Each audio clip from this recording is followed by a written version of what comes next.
मई जून जुलाई की धूप पूरे इंडिया में जैसे जैसे गर्मी को बढ़ाती है, वैसे वैसे हम सबके माइंड में सबसे पहला क्वेश्चन एक ही आता है, हमारे घर का बिजली का बिल। हम एसी को 24 से 26 डिग्री सी पे चलाते हैं, फैंस को ऑप्टिमाइज करते हैं और हम सोचते हैं कि हमने बहुत सारी बिजली बचा ली। लेकिन क्या आप जानते हैं कि आपके किचन में रखा हुआ वो प्यारा सा frost free double door refrigerator हर महीने आपके पॉकेट से 300 से 500 रुपए चुरा रहा है। हम मार्केट से एक चमचमाता हुआ 3 स्टार 5 स्टार इन्वर्टर रेफ्रिजरेटर लेकर आते हैं और हम सोचते हैं कि ये हमारी बहुत बिजली बचाएगा।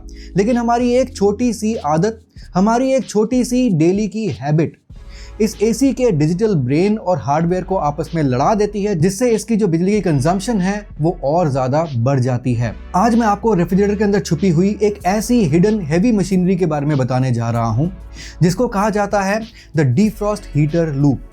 आज की वीडियो को अगर आप कंप्लीट देख लेते हैं तो यकीनन आपके बिजली का बिल डेफिनेटली डाउन आने वाला है, बिना आपके फ्रिज के टेम्परेचर को बढ़ाए। तो चलिए इस हिडन एनर्जी ब्लीड की पूरी सच्चाई को डिकोड कर लेते हैं। The science of Frost free, the heater inside the ice box. चलिए सबसे पहले इस इंजीनियरिंग को समझते हैं जो ब्रांड्स आपको फ्रॉस्ट फ्री बोलकर बेचते हैं। आपको याद होगा जो पुराने जमाने के रेफ्रिजरेटर हुआ करते थे, उनके फ्रीजर में काफी बर्फ जमा करती थी।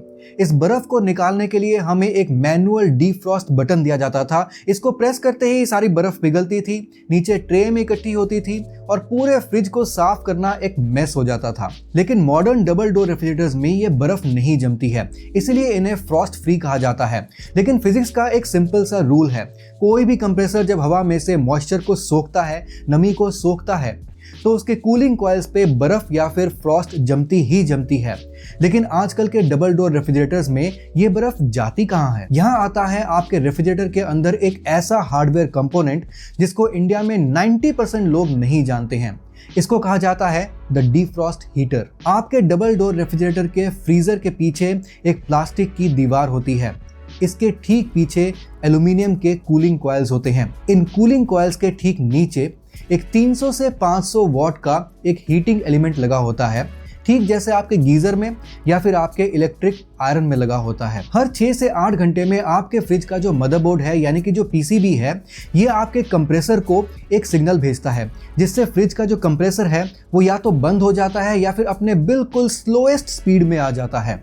और इस वक्त ये 400 वॉट का जो हीटिंग एलिमेंट है ये ऑन हो जाता है और ये ऑन होके जो भी कूलिंग कॉइल पे जमी हुई बर्फ है उसको ये पिघलाता है और ये पिघली हुई बर्फ पानी बनकर आपके फ्रिज के बिल्कुल नीचे जो ट्रे है उसमें इकट्ठा हो जाती है और आपको लगता है कि आपका जो फ्रिज है वो बिना बर्फ के चल रहा है। सोचिए, एक तरफ तो कंप्रेसर कंटिन्यू काम कर रहा है आपके फ्रिज को ठंडा करने के लिए और कंटिन्यू बिजली खींच रहा है, और दूसरी तरफ हर 8 घंटे के बाद ये जो डिफ्रॉस्ट हीटर है ये चलता है और ये अलग से बिजली खींचता है।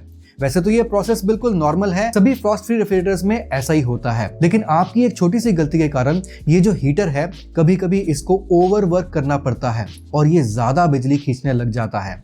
अब ये छोटी सी गलती क्या है? The big mistake. अब आते हैं उस प्रैक्टिकल गलती पर जो कि हर तीसरे इंडियन हाउस होल्ड में होती है। अब दोस्तों, हमारे इंडियन किचन्स में ना जब भी सब्जियां आती हैं या फिर रात का खाना वगैरह जो है ना वो बच जाता है, तो हम फ्रिज को बिल्कुल ऊपर से नीचे तक स्टैक करके भर के रख देते हैं। और यहाँ पर हम जो भी सब्जियों की जो पॉलीथीन वगैरह होती है या फिर जो डब्बे वगैरह होते हैं ना, वो फ्रिज की पिछली दीवार में जहाँ पे वेंट्स होते हैं हम उसके साथ सटा कर या फिर बिल्कुल चिपका कर रख देते हैं। अब रेफ्रिजरेटर्स में ना एक साइकिल चलता है जहां पर वेंट्स के थ्रू जो भी ठंडी हवा है वो ऊपर से नीचे आती है और जो भी गर्म हवा है ना वो वेंट्स के थ्रू पीछे से जो है ना वो ऊपर चली जाती है, जिसको द रिटर्न साइकिल कहा जाता है। अब यहाँ पे जब भी हम डब्बे या फिर पॉलीथीन वगैरह को ना पीछे वाले जो वेंट्स हैं उनके साथ चिपका कर रख देते हैं, तो यहाँ पर जो एयर सर्कुलेशन है वो बंद हो जाती है। अब कंप्रेसर तो कंटिन्यू चल रहा है आपके फ्रिज को ठंडा करने के लिए, लेकिन एयर सर्कुलेशन ना होने की वजह से आपके सेंसर को ये सिग्नल जाता है कि अभी जो आपका फ्रिज का जो कंपार्टमेंट है वो अभी ठंडा नहीं हुआ है।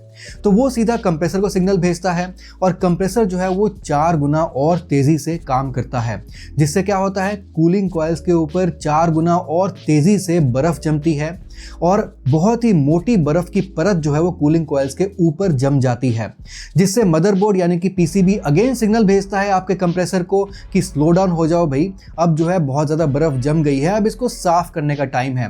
तो आपका कंप्रेसर या तो बंद हो जाता है या फिर वो बिल्कुल स्लोएस्ट स्पीड में चलने लग जाता है और ये जो हीटर है ये ऑन हो जाता है। अब जो हीटर नॉर्मली जो है 10 से 15 मिनट के लिए ऑन होता था, अब वो जो है ना 1 से 1.5 घंटे के लिए कंटिन्यू ऑन होता है, क्योंकि इस मोटे जो बर्फ की परत है उसको पिघलाने का भी टाइम चाहिए होता है। और साथ ही साथ ये जो हीटर है ये लॉन्ग टाइम चलता है, तो आपके फ्रिज के बाकी कंपोनेंट्स को भी ये गर्म करता है, तो ओवरऑल आपके फ्रिज के अंदर जो गर्मी है वो भी बढ़ती है, तो कंप्रेसर को भी ज़्यादा काम करना पड़ता है। तो ये जो एक कंटिन्यू जो लूप है ना ये चालू हो जाता है। तो आपकी जो छोटी सी गलती है जहाँ पर पॉलीथीन वगैरह को या फिर डब्बों वगैरह को जो ना फ्रिज के पीछे से चिपका कर आप रख देते हैं, उस गलती की वजह से फ्रिज एक कंटिन्यूअस लूप में चला जाता है, जहां पर कंटिन्यूअस हीटिंग कूलिंग जो है ना वो फास्ट होती रहती है और यहाँ पर बहुत ज़्यादा बिजली जो है वो फ्रिज कंज्यूम करने लग जाता है, न सिर्फ कंप्रेसर की वजह से बल्कि यहाँ पर जो हीटिंग कॉइल लगी होती है फ्रिज के पीछे, जिसको डीफ्रॉस्ट हीटर कहा जाता है, उसकी वजह से बहुत ज़्यादा बिजली जो है कंजम्पशन होने लग जाती है। अब बहुत से लोग कहेंगे कि भैया मेरे पास तो लेटेस्ट जनरेशन का एक 5 स्टार इन्वर्टर रेफ्रिजरेटर है, तो मेरे साथ तो ये प्रॉब्लम नहीं आने वाली है, लेकिन ऐसी बात नहीं है। अब अगर आपके फ्रिज का बैक वॉल जो वेंट्स है उसको ब्लॉक होने की वजह से अगर आपका फ्रिज घंटों ये हीटर को चलाता रहेगा, तो फिर आपके फ्रिज की जो रियल वर्ल्ड एफिशिएंसी है वो करीब 40% डाउन आ जाएगी, जिससे आपका जो फ्रिज है ना वो 5 स्टार रेटिंग होने के बाद भी वो एज अ 3 स्टार या फिर as a 2 star refrigerator behave करेगा। इन्वर्टर रेफ्रिजरेटर का सबसे बड़ा फायदा ये होता है कि इसका जो कंप्रेसर है ये कंटिन्यू चलता रहता है और काफी स्लो स्पीड में धीरे धीरे चलता रहता है, जहां पे सिर्फ 40 से 50 वॉट जो है ना ये कंज्यूम करता है। लेकिन जब हीटर ओवरलोड होता है तब ये जो इन्वर्टर टेक्नोलॉजी है ये भी फेल हो जाती है। आप सोचिए कि कंप्रेसर को धीरे चलने का क्या फायदा होगा अगर उस टाइम पे जो हीटर है वो कंटिन्यू 400 से 500 वॉट वो कंज्यूम करता है, क्योंकि हीटर को आप कोई भी पीसीबी को यूज करके आप स्लो नहीं चला सकते। हीटर हमेशा अपनी फुल कैपेसिटी पे चलता है और वो ग्रिड से पूरी एनर्जी खींचता है, पूरी बिजली खींचता है। 3 steps to stop the energy bleed. अब दोस्तों मैं आपको 3 रूल्स बताता हूं, इन तीनों रूल्स को अगर आप फॉलो करते हैं तो आपकी जो बिजली का बिल है वो यकीनन बहुत कम हो जाएगा। Rule number 1, the 2 inch golden rule.